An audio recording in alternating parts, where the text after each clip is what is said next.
नमस्कार बच्चों, मैं प्रशांत सिंह आपका सक्सेस वाला यूट्यूब चैनल पर स्वागत करता हूं। आज हम आपके लिए आयोटा एनडीए आयोटा 2.0 के लिए हिस्ट्री के कुछ महत्वपूर्ण क्वेश्चन लाए हैं। करीब ये लगभग 15 क्वेश्चन हैं जो आपकी परीक्षा के लिए महत्वपूर्ण साबित होंगे। चलिए शुरू करते हैं हम लोग क्वेश्चन। पहला प्रश्न है आपका, 1873 में ज्योतिबा फुले द्वारा निम्नलिखित संगठनों में कौन सा एक संगठन आरंभ किया गया था? तो इसके 4 ऑप्शन दिए गए हैं आपको। प्रार्थना समाज, बहुजन समाज, जस्टिस पार्टी, सत्यशोधक समाज।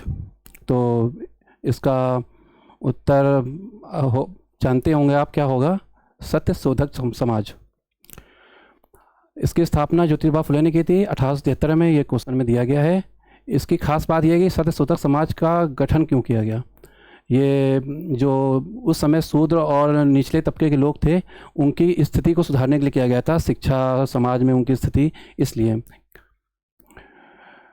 प्रार्थना समाज और अन्य ऑप्शंस पर भी हम लोग विचार करते हैं। प्रार्थना समाज की स्थापना आत्माराम पांडुरंग ने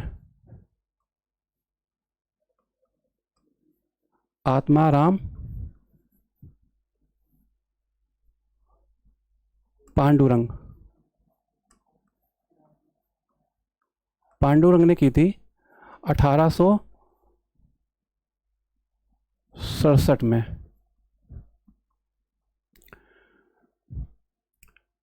जस्टिस पार्टी की स्थापना की थी त्यागराज नैयर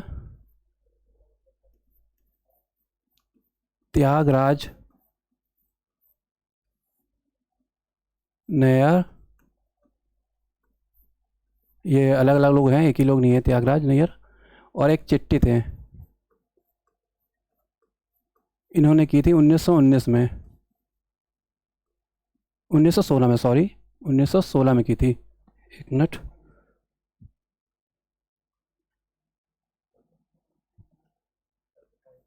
उन्नीस सौ 16 में की थी।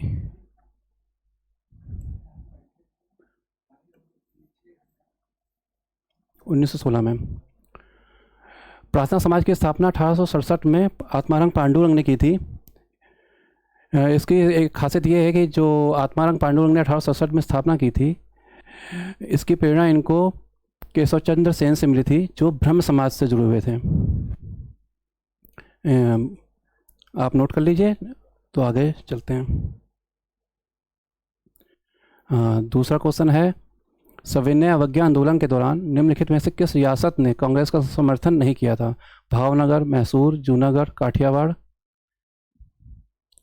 तो इसमें से तो मैसूर एक रियासत है जो कांग्रेस के समर्थित थी, तो यह क्वेश्चन तो गलत हो जाएगा। इसमें बचे 3 ऑप्शन आपके, भावनगर, जूनागढ़ और काठियावाड़। ये तीनों ही गुजरात में। सबसे खास बात ये है, तो इसमें उसका उत्तर होगा जूनागढ़। जूनागढ़ रियासत भी एक काफ़ी महत्वपूर्ण रियासत रही है भारतीय कांग्रेस आंदोलन के समय। भारत की आज़ादी के समय 3 रियासतों का विलय नहीं हो पाया था, जिनमें से एक जूनागढ़ थी, एक कश्मीर थी और एक रियासत थी हैदराबाद। जूनागढ़ रियासत में जनमत संग्रह कराया गया, और रही आपकी 2 रियासतें अन्य थी, जो वो थी, एक थी आपकी हैदराबाद,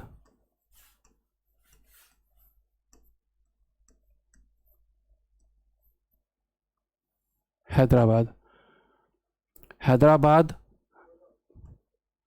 का जो ऑपरेशन चलाया गया था वो था ऑपरेशन पोलो।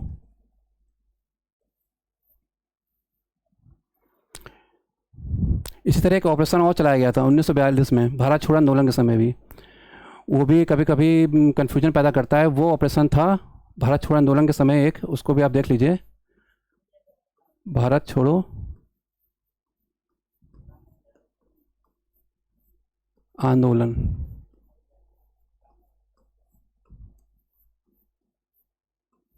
(1942) में ये चलाया गया था ऑपरेशन 1942 में। इसका नाम था ऑपरेशन जीरो और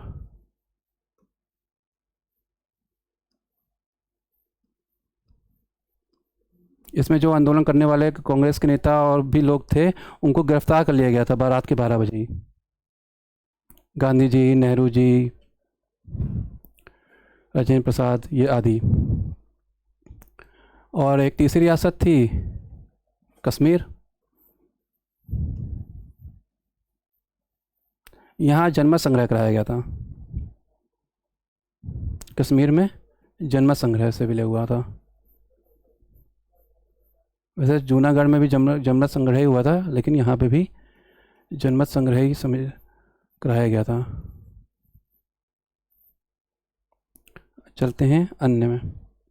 तीसरा क्वेश्चन, निम्नलिखित में से कौन सी विशेषता खिलाफत आंदोलन का विवरण नहीं देती है?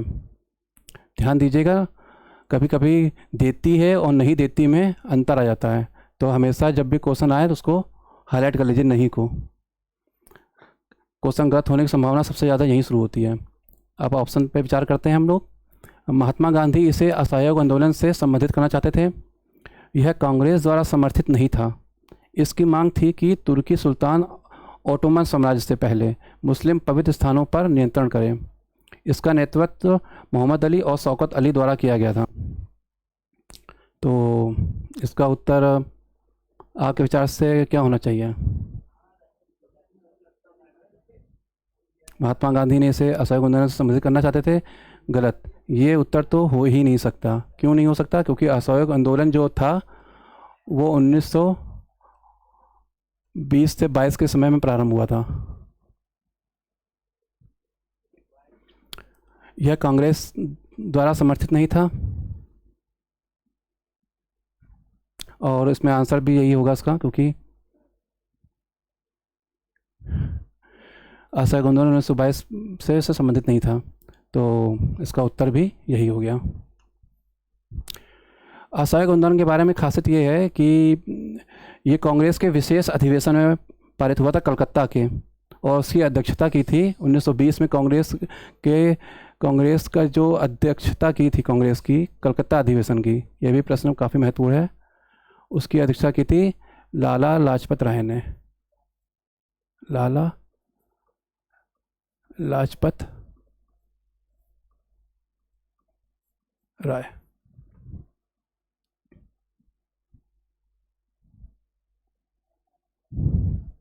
ये वही लाला लाजपत राय हैं जो साइमन कमीशन के समय घायल हो गए थे और मृत्यु को प्राप्त हुए थे। तो उन्होंने ही बोला था कि मेरी मौत ब्रिटिश हुकूमत के लिए ताबूत में कील गाड़ने के समान होगी। और साइमन कमीशन आया था। साइमन कमीशन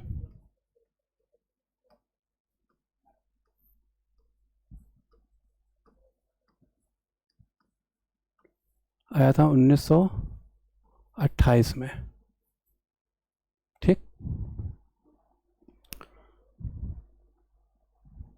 आशा करता हूँ कि आपको समझ में आ रहा होगा। चौथा प्रश्न है, यंग बंगाल आंदोलन का प्रवर्तक निम्नलिखित में से कौन था? डिरेजियो, डेविड हेयर, द्वारकानाथ टैगोर, प्रसन्न कुमार टैगोर। तो इसका उत्तर तो सिंपल ही है कि यंग बंगाल आंदोलन हेनरी विलियम डिरोजियो। अब प्रश्न उठता है कि ये यंग बंगाल आंदोलन जो है इसे कब प्रारंभ किया गया था? ये प्रारंभ किया गया था 1928 में। 1828 में किया गया था शायद।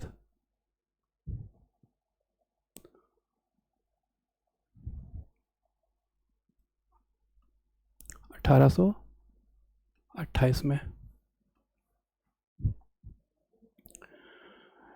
इसी तरह का एक आंदोलन चला था यंग इटली मूवमेंट, वो 1831 में चला था। मैजनी ने चलाया था वो। इसी तरह का है वो भी। और इसमें अन्य ऑप्शन में विचार कर लेते हैं थोड़ा। डेविड हेयर, इन्होंने कलकत्ता में हिंदू कॉलेज की स्थापना की थी।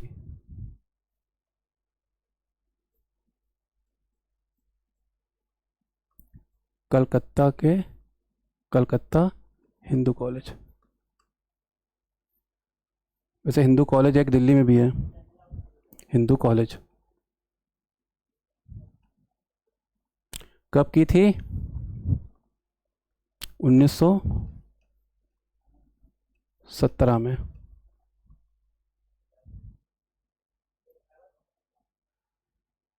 1917 में की थी कि 1817 में की थी? मेरे ख्याल से 1817 था।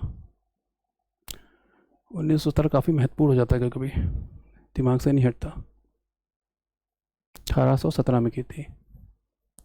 इनके साथ दो लोग और थे, ये आप खोजिएगा कि कौन थे। इनमें से एक थे जो ब्रह्म समाज की स्थापना की थी, और तीसरे कौन थे ये आप विचार करिए और इसका उत्तर कमेंट बॉक्स में दे दीजिएगा। द्वारकानाथ टैगोर, ये ब्रह्म समाज से संबंधित थे। इन्होंने एक संगठन बनाया था, काफ़ी महत्वपूर्ण था, तत्वबोधिनी। तो अगर प्रश्न कभी आ जाए कि तत्वबोधिनी संगठन किसका था, संस्था, तो ये इन्हीं की थी, तत्वबोधिनी। पत्रिका भी लिखी थी इन्होंने तत्वबोधिनी नाम से एक। अन्य क्वेश्चन पे आते हैं। पांचवा, 4 फरवरी 1928 को किसने बारदोली सत्याग्रह का आरंभ किया? महात्मा गांधी, वल्लभ भाई पटेल, राजेंद्र प्रसाद, कल्याण जी मेहता। काफ़ी फेमस क्वेश्चन है और इसका आंसर मुझे लगता है आपको सभी को पता भी होगा, वल्लभ भाई पटेल। यह आंदोलन प्रारंभ क्यों हुआ, महत्वपूर्ण ये हो जाता है। यह आंदोलन प्रारंभ हुआ था, ब्रिटिश सरकार ने जो बारडोली जो गुजरात में है हमारे, वहाँ पे किसानों पर 22% कर लगा दिया था लगान के रूप में। तो उसके विरोध में वहाँ के किसानों ने आंदोलन किया था। बारडोली की जो महिलाएं थी, इस आंदोलन की सफलता के बाद गांधी जी को सरदार की उपाधि दी थी, इसीलिए ये बन गए सरदार वल्लभ भाई पटेल। तो बारडोली कहाँ है? गुजरात में। एक और आंदोलन हुआ था जिसका नेतृत्व तो पटेल जी ने किया था, तो उसका उत्तर भी आप कमेंट में बताइएगा तो कौन सा आंदोलन था। महात्मा गांधी तो काफ़ी फेमस रहे हैं, तो वो तो चंपारण है, खेड़ा है, सब इससे संबंधित हैं। आगे आने वाले प्रश्नों पे देखते हैं पर हम। लीजिए आ गया। निम्नलिखित आंदोलनों पर विचार कीजिए। मोपला विद्रोह, बारदोली सत्याग्रह, चंपारण सत्याग्रह और नमक सत्याग्रह। इनका क्रम निकालना है आरोही। आरोही का मतलब क्या होता है? असेंडिंग ऑर्डर में, असेंडिंग, ठीक, असेंडिंग ऑर्डर मतलब बढ़ते क्रम में, आरोहण बढ़ते क्रम में, मतलब कि शुरुआत कहाँ से हुई है, नीचे से ऊपर जाना है हमें। एक होता है अवरोही क्रम, डिसेंडिंग ऑर्डर, उसमें होता है अवरोहण, ऊपर से नीचे आना, बढ़ते से घटते क्रम में। ये है घटते से बढ़ते क्रम में, ठीक। तो मोपला विद्रोह, बारडोली सत्याग्रह, चंपारण सत्याग्रह, नमक सत्याग्रह। सबसे पहले क्या हुआ? तो जग विख्यात है 1917 में चंपारण सत्याग्रह गांधी जी ने किया था। और ये क्यों हुआ था कि जो किसान थे वहाँ चंपारण के, उनसे 3 कठिया एक प्रथा थी, वो लिया जाता नील खेती करने वाले किसानों से 3/20 भाग पे, तो उसके विरोध में हुआ था ये। तो और फिर आया आपका मोपला। मोपला किसान थे 1921। मोपला किसान थे केरल के मालाबार तट के। तो जिस समय खिलाफत आंदोलन चल रहा था, उस समय मुस्लिमों के नेतृत्व में वहाँ एक कमेटी बनाई गई थी। तो उसमें कुछ उनके किसान थे, उनको गिरफ्तार कर लिया गया था। अली मुसलियार नाम था उनके नेता का, उनको। तो उसके विद्रोह में वहाँ दंगे भड़क गए थे। और इस दंगे की खासियत थी कि दिल्ली में एक स्वामी श्रद्धानंद की हत्या भी कर दी गई थी। तो दिल्ली में स्वामी श्रद्धानंद की हत्या भी महत्वपूर्ण हो जाता है। तो स्वामी श्रद्धानंद, स्वामी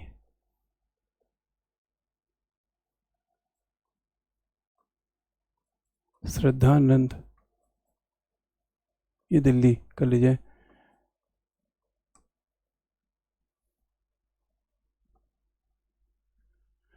इनके बारे में महत्वपूर्ण है, हरिद्वार में एक क्वेश्चन आता है, काफ़ी महत्वपूर्ण है कि हरिद्वार में स्वामी श्रद्धानंद ने गुरुकुल कांगड़ी की स्थापना की थी, गुरुकुल कांगड़ी की। तो गुरुकुल कांगड़ी, अगर क्वेश्चन कभी आ जाए तो इनसे संबंधित होगा। गुरुकुल कांगड़ी, ये आज भी हरिद्वार में स्थापित है और सही तरीके से चल रही है। हरिद्वार, थोड़ा राइटिंग में दिक्कत है, इस पर ध्यान ना दीजिए। बस समझ में अगर आ रही है तो अच्छी बात है, नहीं आ रही है तो आप बता दीजिएगा, तो मैं उसे सुधारने की कोशिश करूँगा। बारडोली सत्याग्रह अभी पढ़ाई है हम लोगों ने, 1928, सुधा पटेल जी। और नमक सत्याग्रह ये है 1930, इसी को डांडी के नाम से भी जाना जाता है। ठीक है, इसे आप नोट कर लीजिएगा। बढ़ते हैं आगे। 7वां प्रश्न है, विपिन चंद्र पाल, काफ़ी फेमस रहे हैं ये, बंगाल में तिलक के सेनापति बोले जाते थे, के बारे में निम्नलिखित कथनों में से कौन सा सही है? वे कांग्रेस के नरम दल के सदस्य थे, वे कांग्रेस के गरम दल के सदस्य थे, वे स्वतंत्र भारत की पहली सरकार में रक्षा मंत्री थे, वे पश्चिम बंगाल के मुख्यमंत्री थे। पहले मैंने कहा कि नहीं थे और सही थे में ध्यान हमेशा अंडरलाइन कर लेना चाहिए क्वेश्चन में जैसे ही देखिए, क्योंकि दिखते समय तो समझ में नहीं आता लेकिन गलत होने की संभावना रहती है। तो विपिन चंद्र पाल हैं तो पाल से याद आ जाएगा आपको लाल बाल पाल। तो लाल का मतलब है लाल बाल गंगाधर तिलक, बाल और पाल, ये वही लाल हैं जो असहयोग आंदोलन में अध्यक्षता में 1922 में हुआ था कांग्रेस कलकत्ता का। लाला लाजपत राय, बाल गंगाधर तिलक और विपिन चंद्र पाल। एक और थे इनके साथ, अरबिंदो घोष, और दो गरम दल के रूप में जाने जाते हैं तीनों, अरबिंदो घोष। कभी को प्रश्न में अगर पाल जी ना पूछे जाएं तो इन तीनों पर भी विचार कर लीजिएगा। तो नरम दल गरम दल कांग्रेस की कार्यप्रणाली संबंधित हैं। ये नरम दल जब कांग्रेस की स्थापना हुई तो उसके साथ ये नरम दल वाले आए 1885 से 1905 तक। फिर इनका ये कहते थे स्वराज हमारा जन्मसिद्ध अधिकार है, गरम दल वाले। ये थे 1905 से 1915 तक। काम दोनों ने साथ ही साथ किया है, अलग थे, बस कार्यप्रणाली में डिफरेंस था। तो कुछ नरम दल थे, कुछ गरम दल थे। तो आगे बढ़ते हैं, और कुछ तो इसमें बचा नहीं है।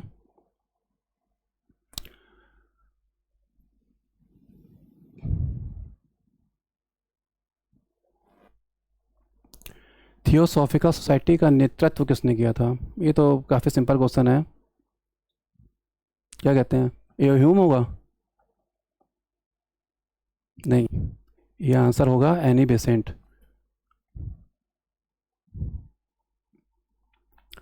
थियोसॉफिकल सोसाइटी काफ़ी महत्वपूर्ण संस्था थी, इसकी स्थापना की थी किसने? ये थे अमेरिका के एक थे कैप्टन अल्काट। अगर इसकी स्थापना देखी जाए तो स्थापना देख लेते हैं। स्थापना तो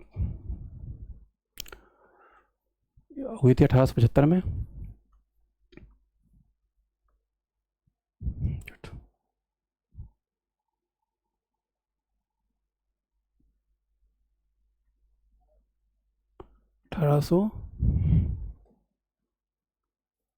में तो किसने की थी? एक थे हमारे कैप्टन अल्काट, और एक थी मैडम रूस की। ये थे यूएसए के। कभी कभी प्रश्न ऐसे भी आता है कहाँ के थे, तो यूएसए लिख लीजिए नीचे। और रूस की थी मैडम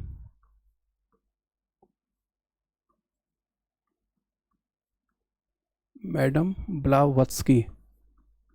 ब्लावत्स नाम थोड़ा कठिन होता है इनका, रूसियों का। ब्लावत्स्की। थियोसॉफिकल सोसाइटी का कार्य क्या था? ये कार्य करती थी हिंदू धर्म के जो श्रेष्ठ तत्व थे उन पर, जैसे वेद उपनिषद, उन पर अच्छे और उनकी चीज़ें जो थी उनको भारतीयों के सामने लाती थी। भारत में इसका मुख्यालय बनाया था 1882 में। वैसे आ तो गया था 1879 में, एक मिनट सॉरी, 1879 में, लेकिन जो फेमस कार्यालय था वो था 1882, और ये था अडियार में, चेन्नई में पड़ता है अडियार। लॉर्ड डफरिन तो कांग्रेस से संबंधित थे और हम भी कांग्रेस से संबंधित थे। लॉर्ड डफरिन जो था वो कांग्रेस का विरोधी था। इसके इस समय में ही, गवर्नर जनरल के समय, लॉर्ड डफरिन के समय में ही कांग्रेस की स्थापना हुई थी 18 दिसंबर 1885 को। कहाँ हुई थी ये आप बताइएगा, किस स्कूल में हुई थी, और ए हो ह्यूम ने ही स्थापना की थी।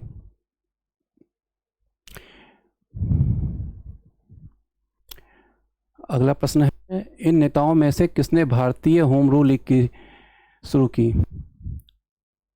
भारतीय होम रूल लीग का मतलब है कहीं और भी शुरू हुई है होम रूल लीग, लेकिन भारत में होम रूल लीग किसने शुरू की? ये स्वदेशी आंदोलन के समय शुरू हुई थी। तो इसका उत्तर हो जाएगा बाल गंगाधर तिलक। कब की थी इन्होंने? बाल गंगाधर तिलक ने की थी इसकी स्थापना अगस्त में, करीब अगस्त इसलिए लिखा जा रहा है इसमें क्योंकि एक और होम रूल लीग की स्थापना की थी और वो थी मैडम एनी बेसेंट। तो एनी बेसेंट ने भी स्थापना की थी होम रूल लीग की, एनी बेसेंट।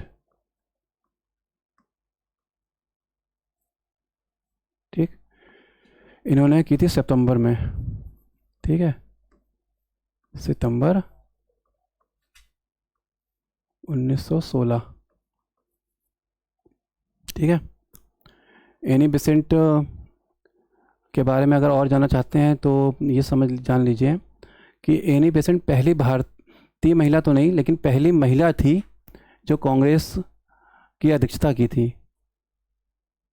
कहाँ की थी ये आप बताएंगे, मैं सन बता देता हूँ, 1917 में, ठीक। और पहली भारतीय महिला भी आपको पता होगा कौन थी, 1925 में उन्होंने की थी कानपुर में अध्यक्षता कांग्रेस के अधिवेशन की, सरोजिनी नायडू,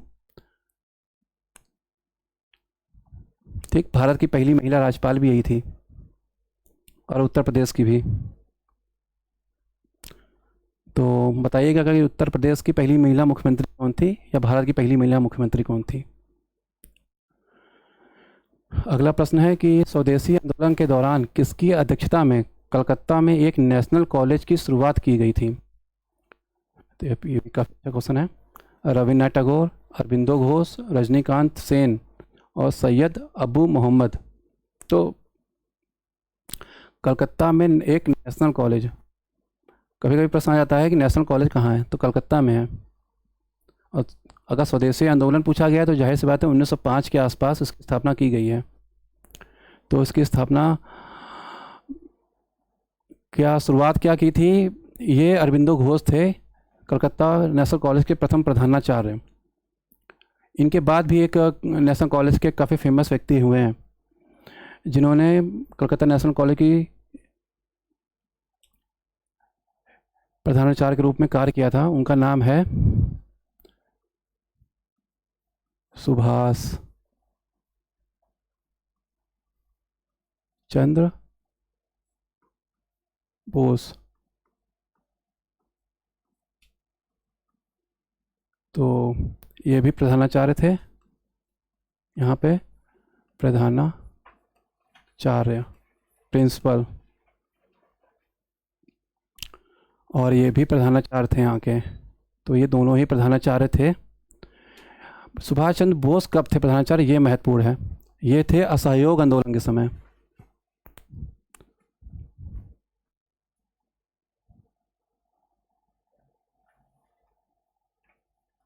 असहयोग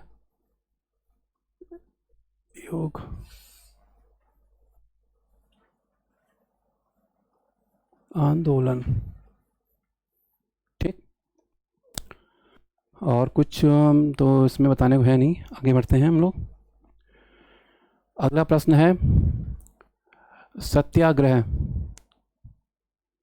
दर्शन पर आधारित गांधी जी के निम्नलिखित संघर्षों में से किसमें औद्योगिक श्रमिक वर्ग शामिल था?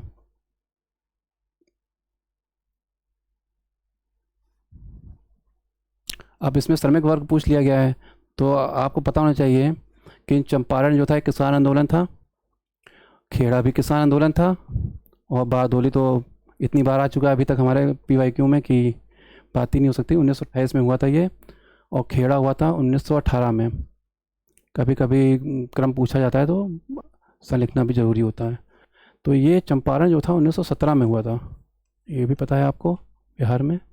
खेड़ा भी गुजरात में है, ठीक है, तालुका है खेड़ा गुजरात का। अहमदाबाद ये हुआ था 1918 में। अब कन्फ्यूजन ये हो जाएगा कि 1918 में तो ये भी हुआ था और खेड़ा भी हुआ था, लेकिन ये जब हुआ था तो ये फरवरी में हुआ था, तो इसलिए इनका मंथ भी इम्पोर्टेंट है, फरवरी 1918 में। तो यही एक उत्तर इसका है जिसमें औद्योगिक श्रमिक वर्ग शामिल था, अहमदाबाद। अहमदाबाद की जो मिल था, इसकी कहानी बड़ी रोचक है इसकी भी। तो अहमदाबाद के जो मिल मालिक थे अम्बालाल साराभाई, वो गांधी जी के भी मित्र थे, और इनकी जो बहन थी अनुसुईया साराभाई, वो भी गांधी जी के सारे इस आंदोलन में शामिल हुई थी। तो भूख हड़ताल जो गांधी जी ने कहा पहली बार भूख हड़ताल जो की इसी आंदोलन में की, तो गांधी जी पहली भूख हड़ताल लिख लीजिए, कभी कभी प्रश्न ये भी आता है, पहली भूख हड़ताल, भूख हड़ताल, ठीक। इसकी एक काफ़ी अच्छी चीज़ है, ये आप मुझे उत्तर ढूंढ के बताइएगा, नहीं मिलेगा तो मैं बताऊंगा, कमेंट में आप मुझे बता दीजिएगा। किस गवर्नर ने बोला कि ये तो सरेआम ब्लैक मेलिंग है? पूछा गया क्वेश्चन ये भी। निम्नलिखित में से, अगला प्रश्न है, निम्नलिखित में से कौन सा कथन या से कथन गांधी जी द्वारा 1909 में लिखी गई हिंद स्वराज के बारे में सत्य है? तो उन प्रश्न 2-3 मिल गए इसमें तो हमें ऐसे ही, कि हिंद स्वराज की रचना कब हुई, 1909 में हुई, और हिंद स्वराज की भाषा क्या थी? इसकी भाषा थी गुजराती, क्योंकि गांधी जी गुजराती थे, इसलिए उनकी भाषा हुई गुजराती लिखी। ऐसा नहीं था कि हिंदी नहीं आती थी, गांधी जी 10 भाषाओं के जानकार थे।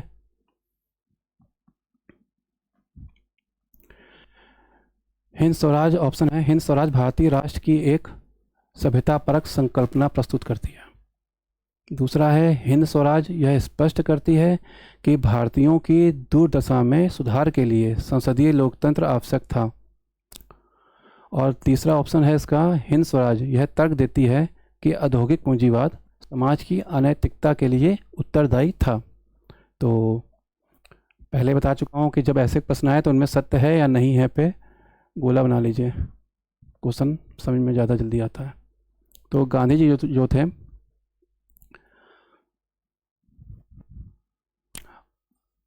औद्योगिक पूंजीवाद के विरोधी थे,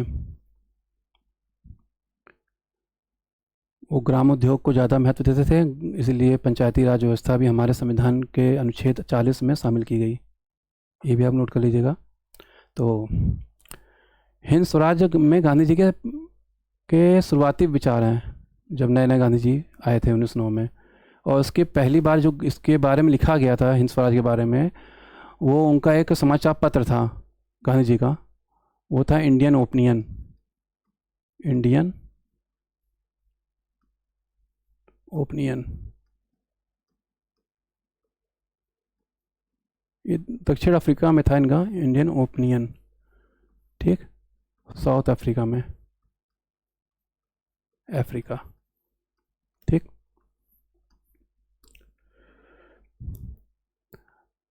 और इसके प्रथम संपादक अगर देखा जाए, आप उत्तर का वेट कर रहे हैं, बताते हैं। प्रथम संपादक अगर देखा जाए तो ये भी प्रश्न पर काफ़ी महत्वपूर्ण है, क्योंकि गांधी जी ही महत्वपूर्ण हैं तो इनका प्रश्न भी महत्वपूर्ण होगा। इसके जो संपादक थे, प्रथम लिख लेता हूँ, वो थे मनसुख लाल नजर, मन सुख लाल, ठीक है, लाल भी थे, ये सुख भी थे और मन भी थे, तो ये मनसुख लाल नजर इनका नाम था। ठीक, अब इसका उत्तर देखते हैं हम लोग। हिंद स्वराज भारतीय राष्ट्र की एक सभ्यता परक संकल्पना प्रस्तुत करती है, हाँ करती है, तो ये सही है।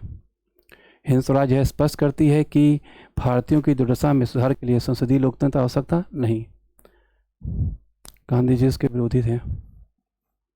और औद्योगिक पूंजीवाद अनेकता के लिए उत्तरदायी था, ये जब पहले ही बता चुका हूँ कि गांधी जी ग्रामीण उद्योग के समर्थित थे, तो पहला और तीसरा इसका हो जाएगा। ठीक, आगे बढ़े। अगला प्रश्न है सहायक मैत्री व्यवस्था, जिसे सहायक संधि के नाम से भी जाना जाता है, सब्सिडियरी अलायंस किसके द्वारा अभिकल्पित की गई थी? अभिकल्पित का मतलब है किसके द्वारा गढ़ी गई थी या शुरुआत की गई थी? तो इसका उत्तर हो जाएगा लॉर्ड वेलेजली। ये भाई साहब बड़े रोमांचक थे। ये 1798 से 1805 तक भारत के गवर्नर रहे थे, तो इनका काल भी काफ़ी महत्वपूर्ण रहा है, 1798 से 1805 तक।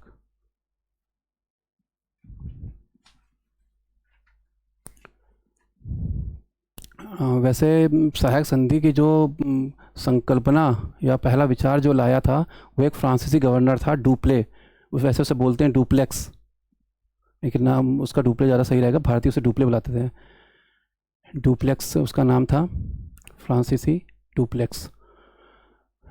प्रश्न में आता है डुप्ले, लेकिन उसने प्रारंभ की थी हैदराबाद निज़ाम के युद्ध के संदर्भ में, जब हैदराबाद के निज़ाम आपस में अपनी उत्तराधिकार का युद्ध हो रहा था उस समय, वो भी इसी बीच में हुआ था।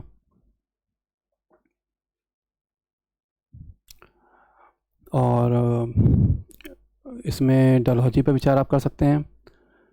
जो डलहौजी थे इन्होंने तो राज्य हड़प नीति लाए थे, ये तो ये भी महत्वपूर्ण है, राज्य हड़प नीति।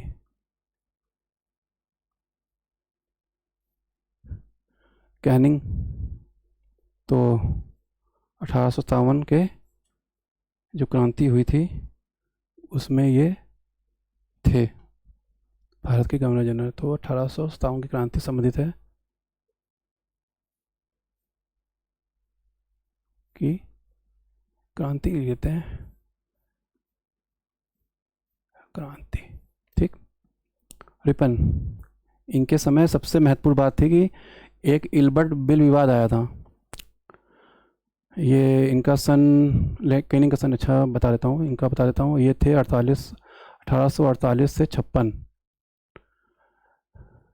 1857 की क्रांति का मार्ग इन्होंने प्रशस्त किया, जो घटना इनके समय में घट के आ गई 1857 में, तो ये 1856 से 1861-62 के मध्य में ही थे, ये 61 का लेते हैं से। रिपन, इनके समय इल्बर्ट बिल विवाद आया था, ये भी काफ़ी महत्वपूर्ण है। इल्बर्ट एक न्यायाधीश थे वहाँ के। बिल विवाद, ठीक, वैसे दिख रहा होगा आपको। और ये थे 1880 से 84, 1880 से 84। इल्बर्ट बिल विवाद क्यों आया था? ये बिल विवाद इसलिए बोला गया, इल्बर्ट वहाँ के न्यायाधीश थे, जो गांव के किसान, जो गांव के लोग थे, गांव के जो जज थे, वो शहरी लोगों का मुकदमा नहीं सुन सकते थे, उस पर ये आया था।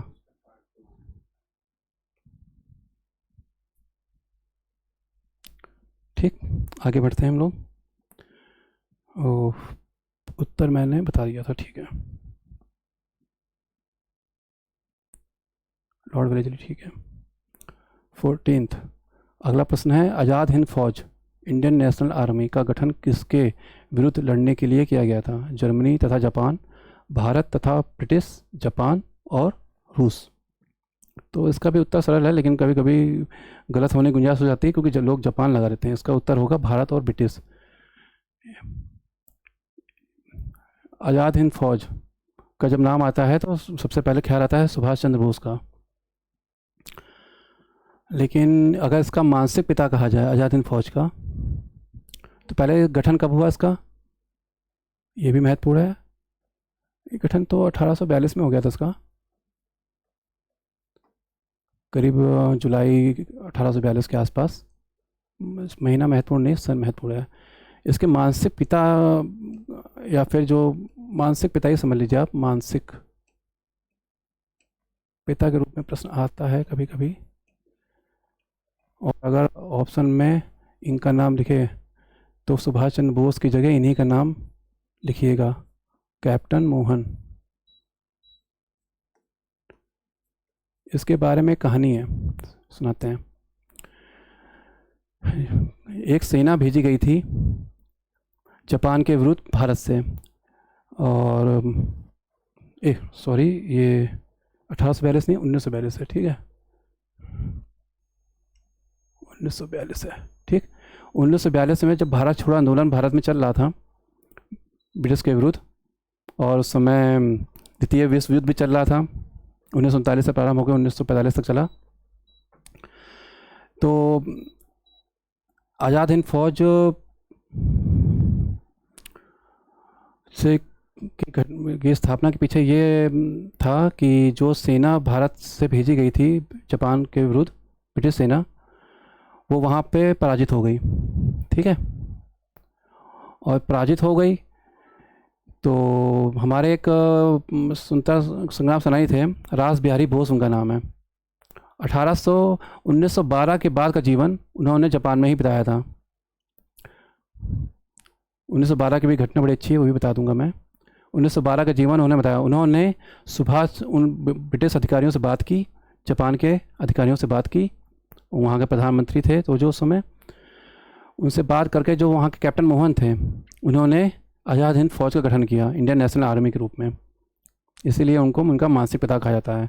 लेकिन कुछ सेना के अनुपात को लेकर कि जापानी कितने रहेंगे, भारतीय कितने रहेंगे, उसके अनुपात को लेकर इन पर लड़ाई हो गई और फिर इनको बंदी बना लिया गया दोबारा। तो रास बिहारी बोस परेशान हुए और उन्होंने सुभाष चंद्र बोस को आमंत्रित किया इस बात करने के लिए, यहाँ के जो प्रधानमंत्री थे जापान के। और उन प्रधानमंत्री जब जो उस समय सुभाष चंद्र बोस जर्मनी में गए हुए थे हिटलर का सहयोग पाने के लिए, लेकिन हिटलर का सहयोग तो नहीं मिला, लेकिन वो हिटलर की सहायता से वो जापान चले गए। और जापान जाने के बाद उन्होंने वहाँ के प्रधानमंत्री से वार्ता की और आज़ाद हिंद फौज का इंडियन नेशनल आर्मी के रूप में पुनर्गठन किया दोबारा, और सिंगापुर में इसका मुख्यालय स्थापित किया। जो अंडमान निकोबार हैं वो भी जापानियों द्वारा ही दिए गए थे भारत को, सुभाष चंद्र बोस को दिए गए थे। इसी में आज़ाद हिंद फौज का ही नारा था, तुम मुझे खून दो मैं तुम्हें आज़ादी दूंगा। ये सिंगापुर से उन्होंने नारा दिया था सुभाष चंद्र बोस ने। और दिल्ली चलो का भी नारा दिया था। आगे बढ़ते हैं, लास्ट क्वेश्चन है ये। असहयोग आंदोलन वापस ले लिया गया था, कब ले लिया गया था, कब? ठीक है, तो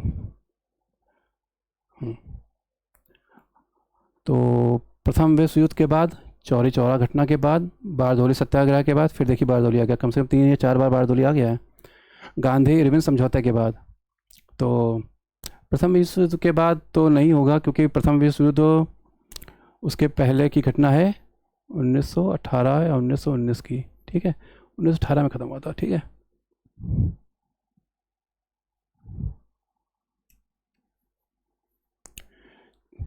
चौरी चौरा घटना कब हुई थी? ये हुई थी 5 फरवरी 1922 को। यहाँ 5 तारीख 2 बार आएगी, देखिएगा, 1922। तो असहयोग आंदोलन भी उसी समय प्रारंभ हुआ था, तो चौरी चौरी घटना उसी के बाद हुई। ये क्यों वापस लिया गया असहयोग आंदोलन, ये भी एक महत्वपूर्ण प्रश्न आता है। तो वापस इसलिए गया था कि जो वहाँ के कर्मचारी थे, काम करने वाले असहयोग आंदोलन के लोग, जिन्होंने भाग लिया था असहयोग आंदोलन में, उन्होंने एक वहाँ ब्रिटिश चौकी बनी हुई थी पुलिस की, ब्रिटिश पुलिस चौकी, उस पर उन्होंने आक्रमण किया और वहाँ के कुछ सिपाहियों को आग में जला दिया, उस चौकी में आग लगा दी। तो गांधी जी वैसे भी अहिंसावादी थे और हिंसा के विरुद्ध थे, और नेता लोग थे, तो इस आंदोलन में हिंसा का प्रवेश होते ही गांधी जी ने विचार किया कि इसे वापस लेना ही सुरक्षित है, बशर्ते ब्रिटिश सेना इसको और हिंसा के द्वारा कुचल दें। ठीक है, तो इस घटना से आपको हमेशा याद रहेगा कि चौरी चौरा घटना 5 फरवरी 1922 को हुई थी। इसका स्थान भी महत्वपूर्ण है। ठीक है, और एक गाड़ी भी चलती चौरी चौरा एक्सप्रेस। ठीक है, बारडोली सत्याग्रह तो आपको पता ही है, 1928, सरदार वल्लभ भाई पटेल, काफ़ी बार रिपीटेड हो गया है। गांधी इरविन समझौता महत्वपूर्ण है।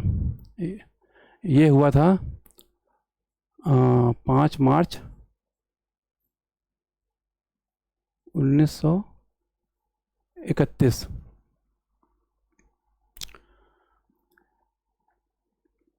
इस समझौते की कहानी आपको याद आनी चाहिए कि 5 मार्च चल रहा है और इसके कुछ ही दिनों बाद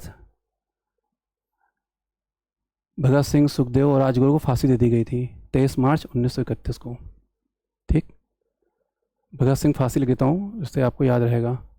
भगत सिंह, सुखदेव,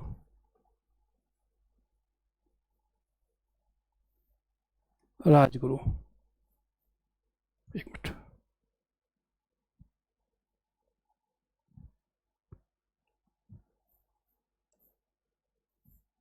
राजगुरु की फांसी।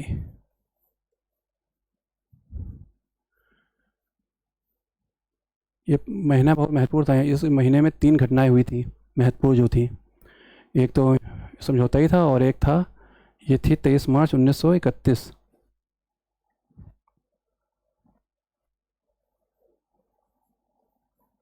तेईस मार्च 1931। 23 मार्च को राम मनोहर लोहिया का बर्थडे भी होता है। और कराची कांग्रेस भी मार्च में हुई थी, तो कराची कांग्रेस भी आप लिख लीजिए। कराची, कराची हो गया। ठीक, कराची कांग्रेस। कराची पाकिस्तान में है, भारत में नहीं है, पहले भारत में था लेकिन। कांग्रेस ये हुई थी दिसंबर में करीब। कांग्रेस के जितने भी अधिवेशन हुए हैं 1920 का छोड़ के, जो लाला लाजपत राय ने किया था, जितने भी कांग्रेस के अधिवेशन हुए हैं वो सभी दिसंबर में हुए हैं। अब ऐसा भी कह सकते हैं कि दिसंबर में स्थापना हुई थी और दिसंबर में ही अधिवेशन में शुरू कर दिए। तो ये कांग्रेस दिसंबर 1931। ठीक है, कराची कांग्रेस। इसकी अध्यक्षता किसने की थी? बड़े फेमस व्यक्ति हैं, बारडोली के नायक सरदार पटेल, सरदार पटेल। ठीक है, ओह दिख रहा है कि नहीं आपको? तो 5 मार्च 1931 गांधी इरविन समझौता जो हुआ था, ये कुछ घटनाएं हुई थी। सविनय अवज्ञा आंदोलन उसमें चल ही रहा था, 1930 में प्रारंभ हो चुका था वो।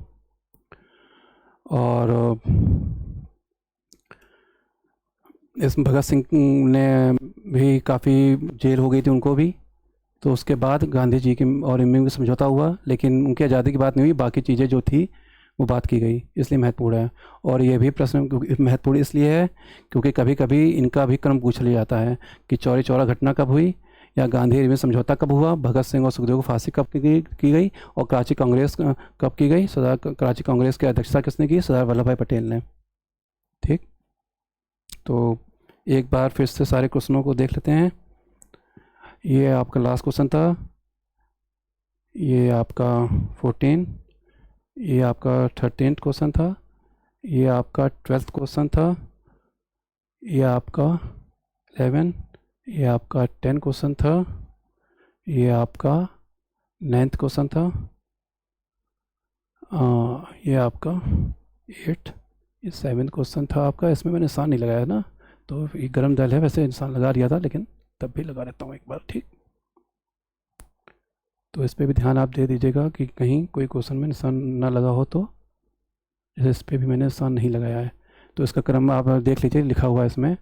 तो सबसे पहले आया चंपारण, फिर आया मोपला, तो 3 1 3 1 2 4 बन जाएगा, ठीक। गलतियों का सुधार तुरंत कर लेना चाहिए। वल्लभ भाई पटेल हैं, गुजरात है। यंग बंगाल आंदोलन रिजिजू साहब हैं। ये इनके बारे में कहानी है कि ये कलकत्ता कॉलेज में, जो हिंदू कॉलेज था कलकत्ता का, उसमें ये फ़िलॉसफी के, दर्शन शास्त्र के अध्यापक थे और 17 वर्ष की उम्र में बने थे। ये भी एक अच्छी चीज़ है। और विपिन चंद्र पाल इनको पसंद भी करते थे थोड़ा। इसमें भी ठीक है, सही है। ये जूनागढ़ वाला भी क्वेश्चन हो गया आपका, और ये भी हो गया। तो सारे क्वेश्चन कंप्लीट हो गए। तो आशा करता हूँ आपको ये क्लास समझ में आई होगी पूरी तरह से। और ये भी मैं आशा करता हूँ कि आप लोग लगन से पढ़ रहे होंगे, क्योंकि आपका ही सितंबर महीने में ही, शुरुआत में ही एग्ज़ाम है। तो इसलिए कीप इट, लगे रहिए। धन्यवाद।